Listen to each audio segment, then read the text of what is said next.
రాష్ట్రంలో mega DSC అవకతవకలు జరిగినాయి, అవినీతి జరిగింది అని చెప్పి వైఎస్ఆర్ కాంగ్రెస్ పార్టీ చేస్తున్నటువంటి అరాచకం రాష్ట్రంలో శృతి మించింది. ఈరోజు ఎక్కడా లేనటువంటి విధంగా రాష్ట్రంలో ఈ కార్యక్రమాన్ని వైఎస్ఆర్ కాంగ్రెస్ పార్టీ గొడ్డలి పార్టీ మొదలుపెట్టింది. మెగా డిఎస్సి మీద చర్చకు సిద్ధం అని చెప్పి స్పష్టంగా మా విద్యాశాఖ మంత్రి నారా లోకేష్ గారు స్పష్టంగా దానికి ఛాలెంజ్ చేశాడు. ఏ చర్చకైనా సిద్ధం. మీరు స్పోర్ట్స్ కోటా మీద అంటారా, స్పోర్ట్స్ కోటా మీద, బ్రిడ్జ్ గేమ్లో బ్రిడ్జ్ ప్యాకాట ఆడే వాళ్ళకి డిఎస్సి రిజర్వేషన్ వచ్చారని అంటారా, దాని మీద కూడా చర్చ సిద్ధం. బ్రిడ్జ్ అనేది పెట్టింది నిబంధనలు గవర్నమెంట్ ఆఫ్ ఇండియా, మాకు స్టేట్ గవర్నమెంట్ పాలసీ కాదు అది. అంటే బ్రిడ్జ్ గేమ్కి ప్యాకాటకి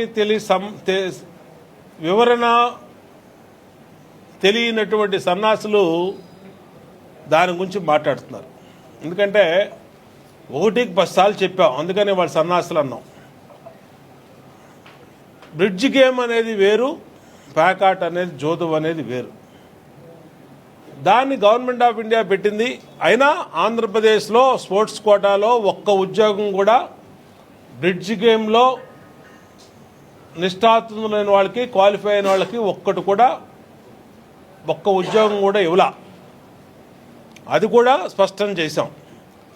నిన్న దానికి సంబంధించిన 2 అధికారులు, ఎండి శాఫ్, అలాగే వాళ్ళు కూడా వివరణగా పూర్తిగా ఇచ్చారు. అంటే మేము ఏది మాట్లాడినా ఆన్ పేపరు ఎవిడెన్సు, మేము సాక్ష్యాలు ఆధారాలతో వాళ్ళు చెప్పిన ప్రతిదాన్ని కూడా మేము ఆన్ పేపర్ చూపిస్తూ ఉన్నాం. మేమేమి వీళ్ళలాగా వీళ్ళది గాలి పార్టీ, గాలి మాటలు మాట్లాడతారు. మాది గాలి పార్టీ కాదు, మేము ఆ టైప్ కాదు. మేము ఉన్నది ఉన్నట్టు వాస్తవాలు చెప్తున్నాం. చెప్పిన దాంట్లో ఏమైనా ఇబ్బంది ఉంటే, ఇక మీరు అబద్ధం చెప్పారు, మీరు ఇక్కడ అవినీతి చేశారు, లేదంటే ఇక్కడ బ్రిడ్జ్ గేమ్లో ఉద్యోగాలు ఇచ్చారని చూపించండి, తప్పులేదు. ఎందుకంటే ఇది 8 నెలలు అయిపోయింది. మేము ఈ మెగా డిఎస్సి జరిపి 8 నెలల్లో 17,000 మంది కష్టపడి చదువుకొని యువత ఎప్పటి నుంచో ఇదే YSR Congress party 2019-24 job calendar ప్రకటిస్తానని యువతతో భవిష్యత్తుతో ఆడుకొని యువత భవిష్యత్తుని నాశనం చేశారు. ఆ రోజు 2019-24 టైంలో ఎందుకు నాశనం చేశారో, ఎలా నాశనం చేశారో కూడా చెప్తాను నేను. ఆ రోజు గ్రూప్ 1 నిర్వహించారు వీళ్ళు. ఆ గ్రూప్ 1లో హాయ్లాండ్లో అగ్రిగోల్డ్ దాంట్లో అనర్హుల చేత పేపర్లు దిద్దిచ్చి వీళ్ళు గ్రూప్ 1 డిఎస్పీ పోస్ట్ 40 కోట్లు, 30 కోట్లు, ఆర్డీఓ పోస్ట్ 20 కోట్లు, 25 కోట్లకి అమ్ముకొని ఎవరైతే వీళ్ళు ఇష్టారీతిన అర్హుల ఉద్యోగాలు అనర్హులకు అమ్ముకున్నారో దాని మీద హైకోర్టుకి అర్హులైన అభ్యర్థులు హైకోర్టుకి వెళ్ళారు. ఆ రోజు హైకోర్టు స్పష్టమైన తీర్పు ఇచ్చింది. దీని మీద మొత్తం విచారణ చేపట్టి ఆనాడు డీజీపీ క్యాడర్లో ఉన్నటువంటి సీతారామాంజనేయుల్ని జైల్లో వేసింది. గౌతమ్ సవాంగ్ను కేసులో పెట్టారు. అనేక మంది ఐఏఎస్లు, ఐపీఎస్లు దాంట్లో ఇరుక్కున్నారు. అది మీ చరిత్ర. ఇది నిజమా కాదా? కొన్ని కాదంటే చెప్పండి. సీతారామాంజనేయులు ఉద్యోగం ఎలా పోయింది? సీతారామాంజనేయులు ఎందుకు జైలుకి వెళ్ళాడు? గ్రూప్ 1లో హైకోర్టు జడ్జిమెంట్ ఏంటి? అది మీ చరిత్ర. మెగా డిఎస్సిలో ఈ డిఎస్సిని ఆపటానికి 240 కేసులు వేశారండి వీళ్ళు హైకోర్టులో. 240 కేసులు. అనంతపురం నుంచి 20, కడప నుంచి, శ్రీకాకుళం నుంచి, విజయనగరం నుంచి, విజయవాడ నుంచి, విశాఖపట్నం నుంచి, కాకినాడ నుంచి ఇష్టారీతిన 240 కేసులు. ఇది మెగా డిఎస్సి జరగకూడదు, మెగా డిఎస్సిలో అవకతవకలు అని అనేక ఫాల్స్ ఎవిడెన్స్లు, ఫాల్స్ ఎలిగేషన్స్ పెట్టి కోర్టులో వేస్తే కోర్టు కనీసం విచారణ కూడా విచారించి తీసుకోవాలా వీళ్ళని. అంటే ప్రైమరీ స్టేజ్లోనే డిస్మిస్ అయిపోయిన కేసు. 240 కేసులు వేసినటువంటి మీరు హైకోర్టు ఇది మెగా డిఎస్సి స్పష్టంగా ట్రాన్స్పరెన్సీతో జరిగింది, ఎక్కడా కూడా దీంట్లో అవకతవకలు అవినీతికి తావు లేదు అని కన్ఫామ్ చేసినాక మళ్ళీ ఈ డ్రామాలేంటి అంటే రాజకీయ ముసుగులో యువతని రెచ్చగొట్టి కులాల మధ్య చిచ్చుపెట్టి మతాల మధ్య చిచ్చుపెట్టి విద్యార్థుల్లో ఒక ఆవేశాన్ని రగిలిచ్చి దాన్ని రాజకీయంగా ఉపయోగించుకోవడానికి విద్యార్థులను వాడుకోవడానికి వైఎస్ఆర్ కాంగ్రెస్ పార్టీ కుట్ర. ఇది అందుకనే విద్యార్థులందరూ అర్థం చేసుకున్నారు.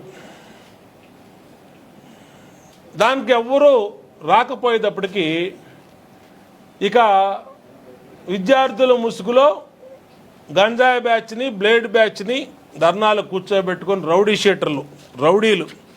ఇగో చూడండి, విజయవాడలో ఈ పార్టీ ఆఫీస్ పగలగొట్టినోడు రౌడీ షీటరు.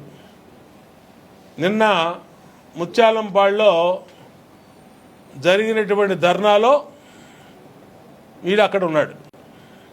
ఏ విధంగా ఆ రోజు తెలుగుదేశం పార్టీ ఆఫీసులో ఈ రౌడీ షీటరు ఆడి దేవినేని అవినాష్తో పాటు కలిపి పార్టీ ఆఫీసుని పగలగొట్టారు.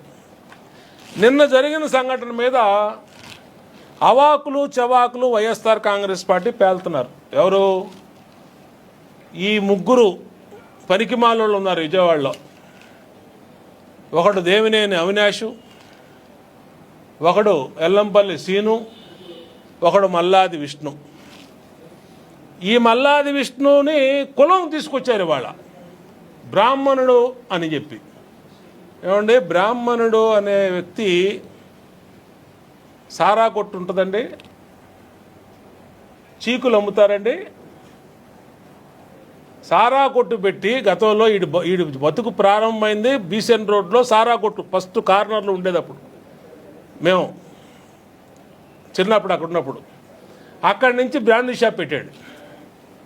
బ్రాండీ షాపులు పెట్టి బ్రాండీ షాపులో chicken snacks, mutton snacks, fish snacks, బార్లు, బ్రాండీ షాపులు పెట్టి అమ్ముకున్నాడు, డబ్బులు సంపాదించుకున్నాడు. ఆఖరికి ఏ స్టేజ్కి వెళ్ళిపోయాడంటే కల్తీ మద్యం కేసుకి వెళ్ళిపోయాడు. వీడి షాపులో కల్తీ మద్యం తాగి, మల్లాది విష్ణు అనే వ్యక్తి షాపులో కల్తీ మద్యం తాగి 15 మంది చచ్చిపోయారండి. 15 మంది ఆడబిడ్డల మెడల్లో తాళ్ళు తెంపిన వ్యక్తి మల్లాది విష్ణు. ఇవాళ అతను కులం పెట్టి వైఎస్ఆర్ కాంగ్రెస్ పార్టీ, లేదంటే ఈ పకోడీగాడు వెల్లంపల్లిగాడు, ఇంకో పకోడీగాడు నత్తి పకోడీగాడు, వాడు దేవినేని అవినాష్ గాడు కులం పెట్టి మాట్లాడుతున్నారు. అరే బాబు, ఆ కులం పరువు తీవాకండి. చాలా అగ్ర కులం అది, చాలా పవిత్రమైన కులం బ్రాహ్మణ కులం అంటే. చాలా హిస్టరీ ఉంది బ్రాహ్మలు. ఇలాంటి డబ్బు కోసం నీచమైన వ్యాపారాలు చేసి మాంసం చీకులు అమ్ముకొని, చికెన్ చీకులు అమ్ముకొని, ఎండు చేపలు అమ్ముకునేవాడిని ఆ కులంలో కలపకండి దయచేసి. మీ రాజకీయం ఇంకో విధంగా చేసుకోండి. రెండవ అంశం, ఆడ ఎల్లంపల్లి సీను. అసలు ఆడికి ఇక్కడ ఏం పని అండి? వాడి నియోజకవర్గం ఎక్కడ? పశ్చిమ నియోజకవర్గం. వాడికి ఇక్కడేం పని?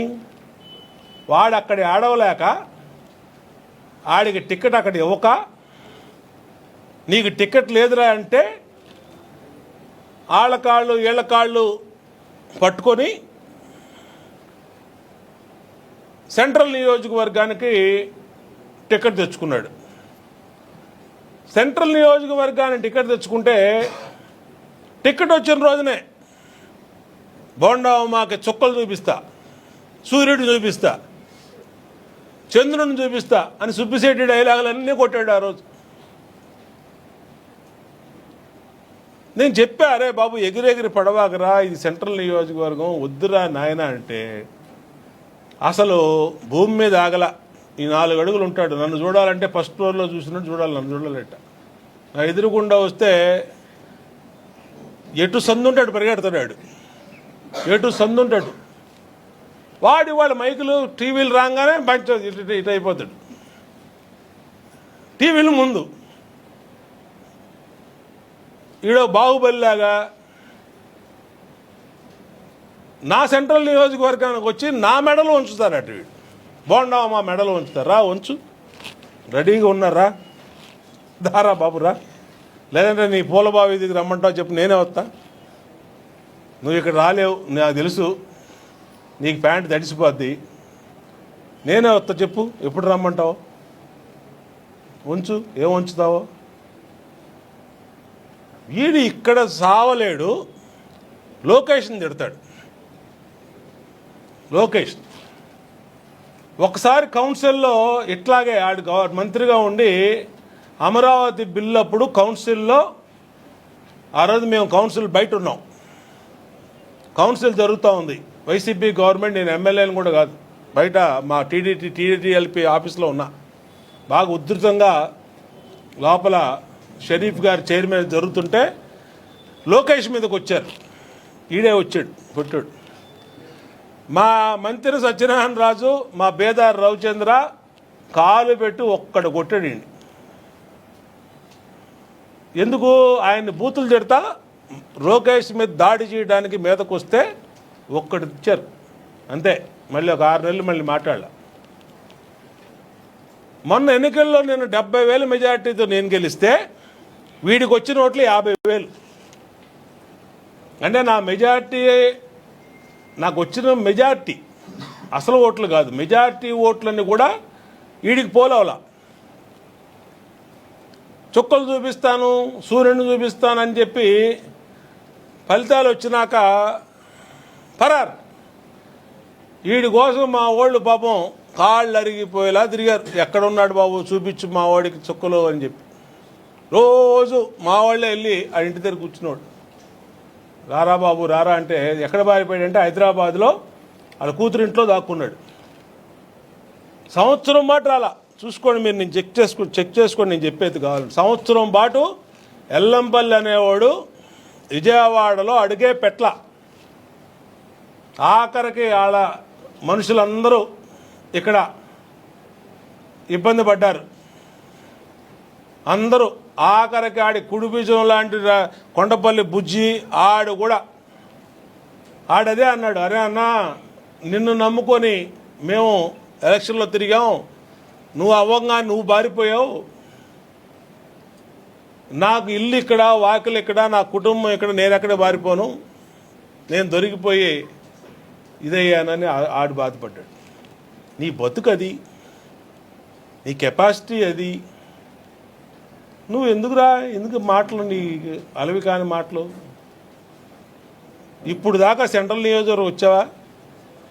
ఇవాళ నేను 2 సంవత్సరాలు అయింది ప్రెస్తో మాట్లాడి ఈ విధంగా ప్రెస్ మీట్ పెట్టి. నేను నా నియోజకవర్గం పనేదో నా పనేదో నేను చూసుకుంటున్నా. ఈ 2 సంవత్సరాలు నేను ప్రెస్ మీట్ పెట్టలా, ఏ రోజు ప్రెస్ ముందుకు రాలా. ఎవరినో వచ్చి బయట ఇవ్వమంటే ఇచ్చాను తప్పితే ప్రెస్ మీట్ కూడా పెట్టలా. ఇవాళ ఈ పనికి మాలోళ్ళు ముగ్గురు, ఒకడు అవినాష్ గాడు, ఈ నత్తిపోకోడి గాడికి ఇక్కడే సంబంధం అండి. వీడికి ఒక లెటర్ చదవటం రాదు, తత్తదా బత్తదా అంటాడు. వీడు నా గురించి మాట్లాడతాడు. వీడు తినేది రక్తపు కూడు, వీళ్ళ బాబు సంపాదించినంతా సెటిల్మెంట్ల డబ్బులు ఎక్కడి నుంచి వచ్చినాయి వీళ్ళకి? కాంప్లెక్స్లు, ఎకరాల భూములు, ఇవాళ బీసెన్ రోడ్లో కాంప్లెక్స్ ఎక్కడి నుంచి వచ్చినాయి వీళ్ళకి? ఏ వ్యాపారం చేసావు చెప్పు? నెహ్రూ గానించి ఏ వ్యాపారం చేశారు వీళ్ళు? ఒక వ్యాపారం చేసామండి మేము కష్టపడి ఇగో సంపాదించుకున్న తప్పులేదు పోనీ. ఏ వ్యాపారం చేశారు మీరు? చేయలే. ఆక్రమించుకోవటాలు, దౌర్జన్యాలు, హత్యలు, కిరాయి హత్యలు, మీ బతుకది. సరే మీ బతుకు మీరు బతకండి, అది వేరు, మాకు సంబంధం లేదు, అది వేరే విషయం.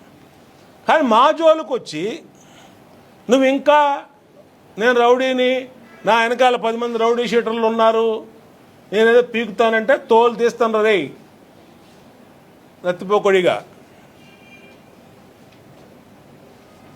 అరే పొట్టిన నీకు కూడా చెప్తున్నా ఎల్లంపల్లిగా, వీళ్ళ వల్ల ఇవాళ ప్రశాంతమైనటువంటి నియోజకవర్గం డిస్టర్బ్ అవుతుంది. 2 సంవత్సరాలు అనేక కార్యక్రమాలు చేశారు వైఎస్ఆర్ కాంగ్రెస్ పార్టీ. ఏ రోజన్నా మేము వెళ్ళామా? ఏ రోజన్నా మేము మాట్లాడామా? ఏ రోజన్నా మేము వాళ్ళ జోలు వాళ్ళ పేరు ఎత్తామా? ఏదో పాపం వాళ్ళు 11 సీట్లు వచ్చినాయి, ఆ ప్రెస్టేషన్లో ఉన్నారు, సరే వాళ్ళ పాపాలు వాళ్ళు పోతారులని మాట్లాడుతుంటే మీరు రోడ్ల మీదకి వచ్చి మా నాయకుడు లోకేష్ గారిని బండబూతులు.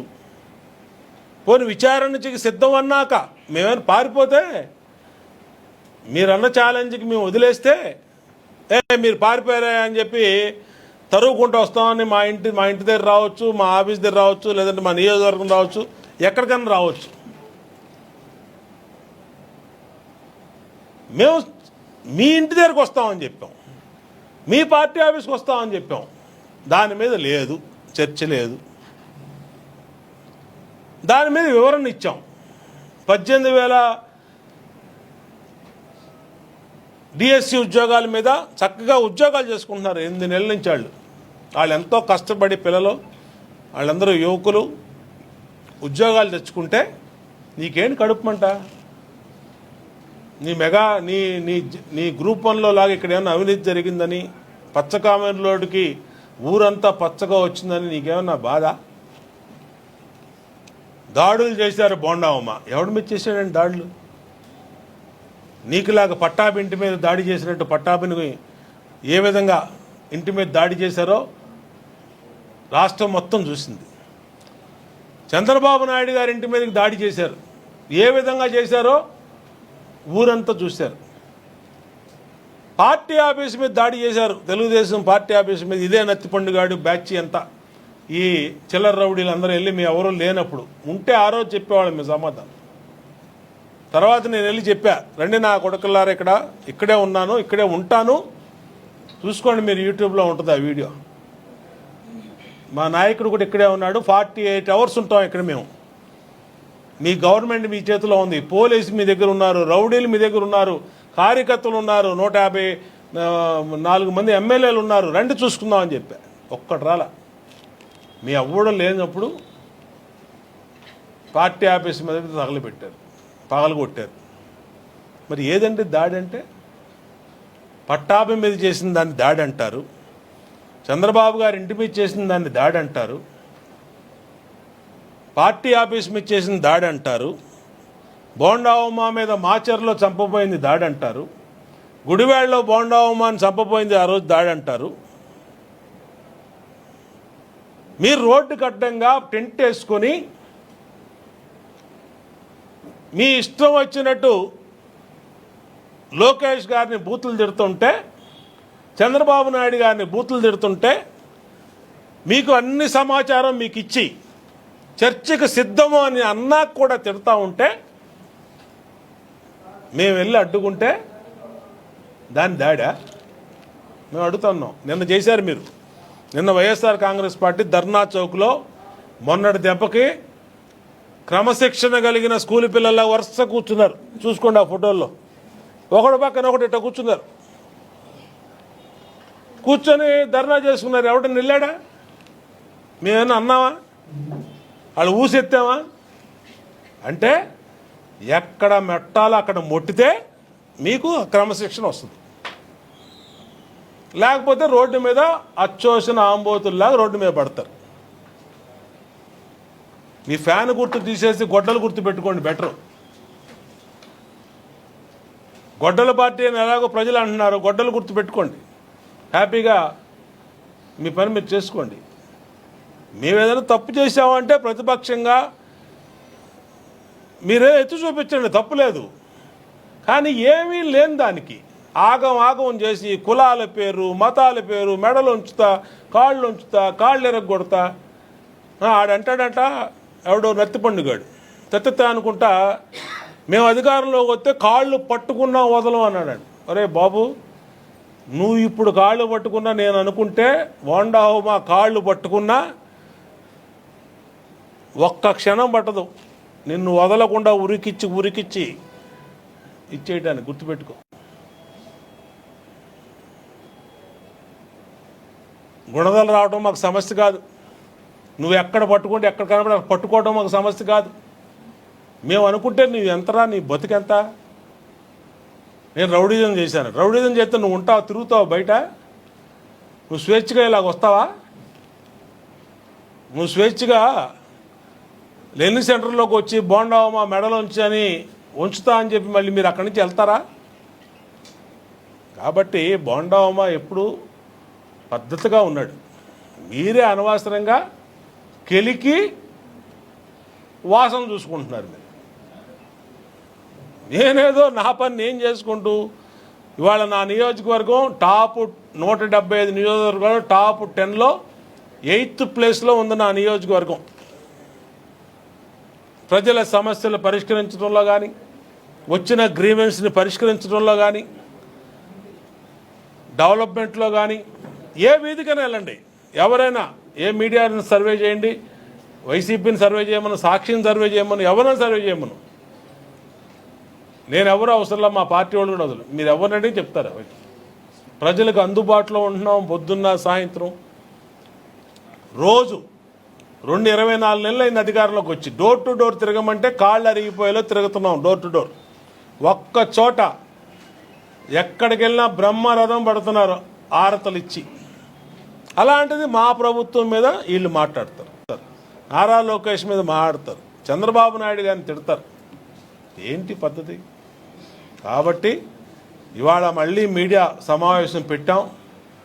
ఈ మీడియా సమావేశం సాక్షిగా నేను చెప్తున్నా, మీరు హద్దు మీరవాకండి, పరిధిలో ఉండండి. మీకు రాజ్యాంగం చట్టం కల్పించినటువంటి మీ నిరసనలు, మీ మాటలు చట్టబద్ధంగా చేసుకోండి. మీరు మొన్న గొడవైంది రోడ్డు మీద పెడితే, నిన్న మీరు ధర్నా చౌకులు చేసుకున్నారు. ఎవరు అనలేదు కదా మిమ్మల్ని. మేము 5 సంవత్సరాల పాటు ప్రతిపక్షంలో ఉన్నాం. మొన్నటిదాకా 19-24 మధ్య మేము ధర్నా చౌకులు చేసుకున్నాం. అసలు విజయవాడ పోలీసు కూడా ఆలోచన చేయాలి. అసలు విజయవాడ పోలీసు ధర్నా చౌక్ అని పెట్టి మీరు నియోజకవర్గాల్లో మళ్ళీ ఎందుకు అనుమతిస్తున్నారు? పోలీసులు కూడా ఆలోచన చేయాలి. ఇలాంటి రెచ్చగొట్టే మాటలు మాట్లాడుతూ ఉంటే మీరు పశ్చిమ నియోజకవర్గం పని చేయండి. పశ్చిమ నియోజకవర్గంలో ధర్నా చౌక్ పెట్టండి. తూర్పు నియోజకవర్గంలో కూడా ధర్నా చౌక్ పెట్టండి. నిన్నాడు పేరు నానిగాడు మాట్లాడుతాడు అది ఇదని చెప్పి. అరే, పేదల బియ్యంతో కొట్టేసిన కేసులో, వేరోసులో కొట్టేసిన కేసులో బయటపడితే 50 కోట్లు నువ్వు గవర్నమెంట్కి రిటర్న్ కట్టి పెళ్ళాన్ని తీసుకొని పారిపోయి మా పార్టీలో ఒక పెద్ద నాయకుడి దగ్గరికి వచ్చి, మావయ్య తప్పైపోయింది, నన్ను రక్షించి మావయ్య, ఇదిగో మీ కోడల్ని జైల్లో పెడుతున్నారు మావయ్య అంటే ఆయన ఏదో కొంచెం ఉదాసీనంగా వదిలేస్తే మీడియాలో కూడా వచ్చింది. వాళ్ళ ఇంట్లో దాక్కొని మీ బతుకు, పేదవాళ్ళ బియ్యాన్ని కొట్టేసినట్టు పేరు నానిగాడు వాడు కూడా మాట్లాడతాడు. వాడు అసలు వాడు ఏంటి, వాడి బతుకేంటి, వాడు సవాల్ చేస్తాడు. ఇవన్నీ కూడా తప్పు. ఇది మీరు ఒక్కసారి చూసుకోండి. నువ్వు ఎందుకు డబ్బులు కట్టావు నువ్వు గవర్నమెంట్కి? నువ్వు పేదల బియ్యం రేషన్ బియ్యం ఎందుకు అమ్ముకున్నావు? అమ్ముకుంది ఎందుకు బయటపడింది? మీ పెళ్ళాన్ని తీసుకుని ఎందుకు దాచేసావు?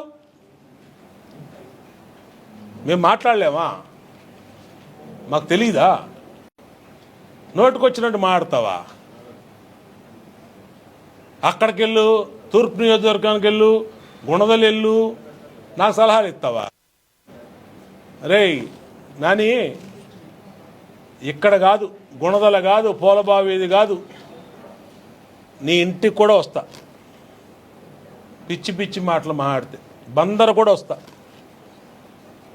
కాబట్టి అనవసరంగా రెచ్చగొట్టే మాటలు మాడవాకండి. మాటలు అందరికీ వచ్చు. ఇక్కడ ఎవడో పిచ్చోళ్ళు కాదు. నీ బతుకేంటో తెలుసు, నువ్వేంటో తెలుసు, బియ్యం కేసులో ఎలా పారిపోయావో తెలుసు, మా పార్టీ నాయకుల కాళ్ళు ఎలా పట్టుకున్నావో తెలుసు.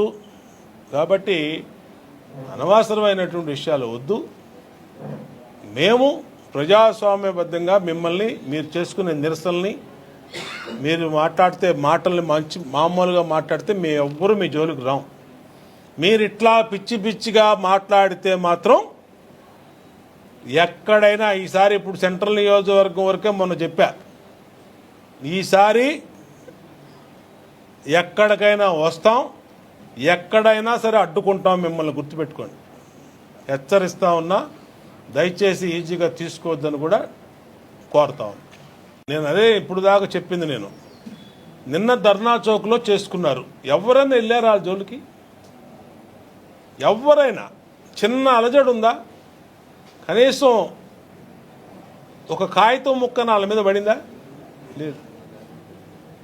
మీ పద్ధతి ప్రకారం మీరు చేసుకోండి. నేనే చెప్తున్నాను కదా, మీకు అంత భయం అయితే రండి, నేనే అక్కడ నుంచుంటా. కావాలంటే ధర్నా చౌక్ రండి, నేనే మీకు నుంచుంటా. అక్కడ చేసుకోండి, ఎంతసేపు చేసుకోండి. రేత్రి బొగళ్ళు చేసుకోండి. పొద్దున్న వచ్చి 2 రోజులు అక్కడే పడుకోండి, నాకేం ఇబ్బందిలే. కానీ రోడ్ల మీదకి వచ్చి, బస్ స్టాపుల్లోకి వచ్చి, సెంటర్లలోకి వచ్చి మా నాయకుడు లోకేష్ని బూతులు తిడతా, చంద్రబాబు నాయుడు ముఖ్యమంత్రిని బూతులు తిడతా అంటే ఊరుకునేది. మేము రౌడీజం నువ్వు చేసింది ఏంటి? మీరు చేసింది ఏంటి? రౌడీజం అంటే మీరు చేసింది. పట్టాభిళ్ళు పగలు కొట్టారు, అది రౌడీ. చిన్న పిల్ల పట్టాభి కూతురు ఇవాళ కూడా కోలుకోలా, భయపడిపోయింది. ఆ రోజు నేను వెళ్ళా, ఫస్ట్ నేనే వెళ్ళింది ఇంటికి. భయపడిపోయింది ఆ పాప.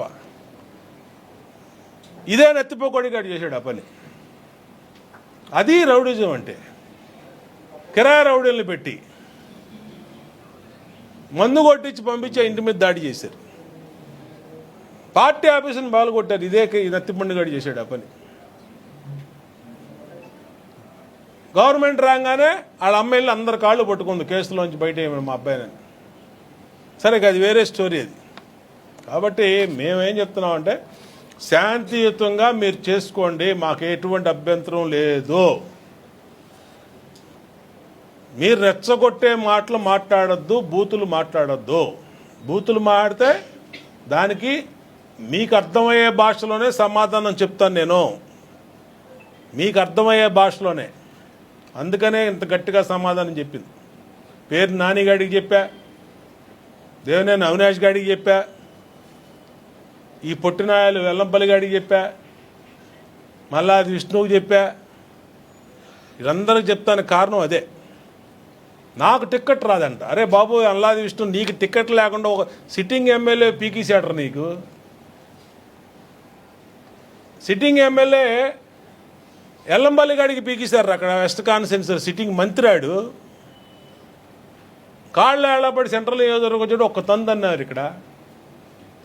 ఆడు జీవితంలో కార్పొరేటర్ కూడా గెలవనోడు. ఆడు 3 సార్లు ఓడిపోయాడు, 4 సార్లు ఓడిపోయాడు ఎల్లంపల్లి దేవినేని అవినాష్ గారు.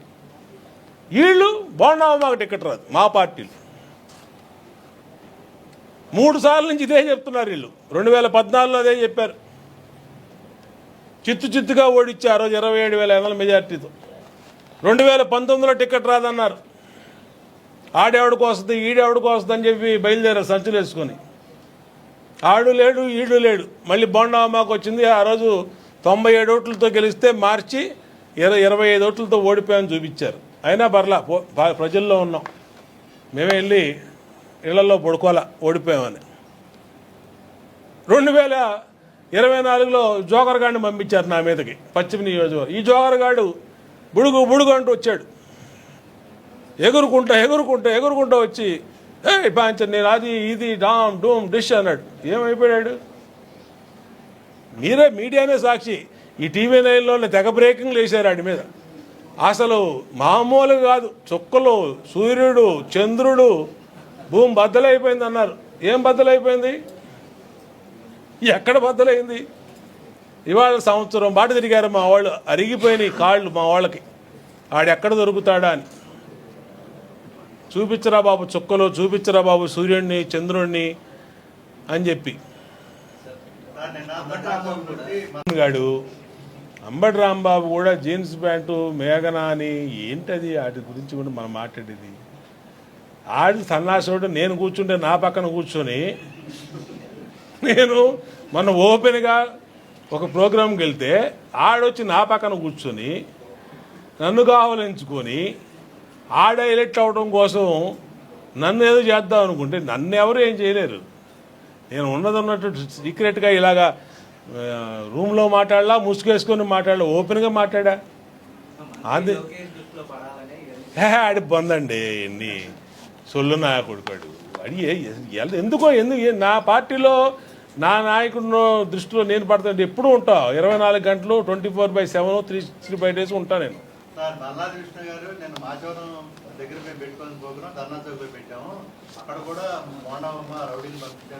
ఖచ్చితంగా తన్నేవాళ్ళు అక్కడ పెట్టుంటే డౌటే లేదు. మళ్ళీ దీనిలో మొహమాటంలో సీక్రెట్ ఏం లేదమ్మా. నేను చెప్తున్నా, నువ్వు ధర్నా చౌక్ కాకుండా సెంట్రల్ నియోజకవర్గంలో ఎక్కడైనా పెడితే మాత్రం నీకు తప్పదు. మొహమాటే ఉంది దీంట్లో. మళ్ళీ ఆడి చెప్పాల్సిన నేనే చెప్తున్నా. మరి రమ్మను. లేదా వెళ్దాం పదా. పోనీ అడుగు ఫోన్ చేసి కనుక్కో. ఇప్పుడు రెడీగా ఉన్నాడంటే బాగుండమ్మ గారు వస్తాడంట, రమ్మన్నాడు. అడుగు, నువ్వే అడుగు ఫోన్ చేసి. రమ్మంటే ఇప్పుడు వెళ్దాం. పోనీ తీసేమను. సీఎం చంద్రబాబును కలిసిన తర్వాత మీలో ఒక ఫైర్ మొదలైంది. నేను అవన్నీ కాదమ్మా. నేను 100 మాడతా, 45 నిమిషాలు మాట్లాడా. 100 విషయాలు ఉంటాయి. అవన్నీ ఆఫ్ ది రికార్డు. పార్టీలో ఇంటర్నల్గా మా కుటుంబ పెద్దగా ఆయనతో మాట్లాడనని మీకు చెప్పాల్సిన అవసరం లేదు. నేనేం చెప్తున్నానంటే విజయవాడ ఎలక్షన్ గురించి మాట్లాడా. విజయవాడలో కార్పొరేషన్ ఎలక్షన్ త్వరగా జరపమని చెప్పా. మా ఇంటి పట్టాలు, విజయవాడలో పేదల ఇంటి పట్టాల గురించి మాట్లాడా. నియోజకవర్గ సమస్యల గురించి మాట్లాడా. నియోజకవర్గంలో నిధుల గురించి మాట్లాడా. ఇన్ని కాగితాలు తీసుకెళ్ళా. అన్ని కాగితాలు ఆయనకి ఇచ్చాం. ఇవాళ అది కలెక్టర్ ఆఫీస్కి వచ్చినాయి. వెళ్ళి కలెక్టర్ గారిని అడుగు, నేనేం మాట్లాడానో ఏమి ఇచ్చానో లెటర్లు చెప్తారైనా. కలెక్టర్ గారు చెప్తాడు. నిన్న కమిషనర్ మొత్తం విజయవాడ నా కాన్స్టిట్యున్సీ మొత్తం తిరిగాడు. ఎందుకు? నేను ఇచ్చిన లెటర్లు అక్కడి నుంచి వచ్చినాయి. ఇమ్మీడియట్గా ప్రద్యుమ్న గారిని పిలిచి ఇమ్మీడియట్గా దీన్ని అన్ని సాల్వ్ చేయమన్నాడు. విజయవాడ పట్టాల విషయం కూడా సెంట్రల్ నియోజకవర్గంలో పెట్టమని అడిగాను. పెడతానని ఆయన ఓకే చేశాడు. ఆయన ఇక్కడ మాకినేని బసవపున్న స్టేడియంకి వస్తున్నాడు. ఆయన రేపు ఆగస్టు 15 లోకేష్ గారిని కూడా అడిగా. లోకేష్ గారిని ప్రోగ్రాం కూడా ఆగస్టు 15 జెండా ఎత్తే ప్రోగ్రాం కూడా మాకినేని బసవపున్న స్టేడియంలో ఇచ్చారు. 15వ తారీఖు ఆయన వస్తున్నాడు ఇక్కడికి, విజయవాడ వస్తున్నాడు. ఇవన్నీ జరుగుతాయి మా పార్టీలో. మా అధినేతల్ని నేను కలుస్తాం, చెప్తాం, మాట్లాడతాం. ఇవన్నీ అది చెప్పా, ఇది చెప్పా అంటే ఇవన్నీ ఊనే గాలి మాటలకు మన సమాధానం చెప్పాల్సిన అవసరం లేదు.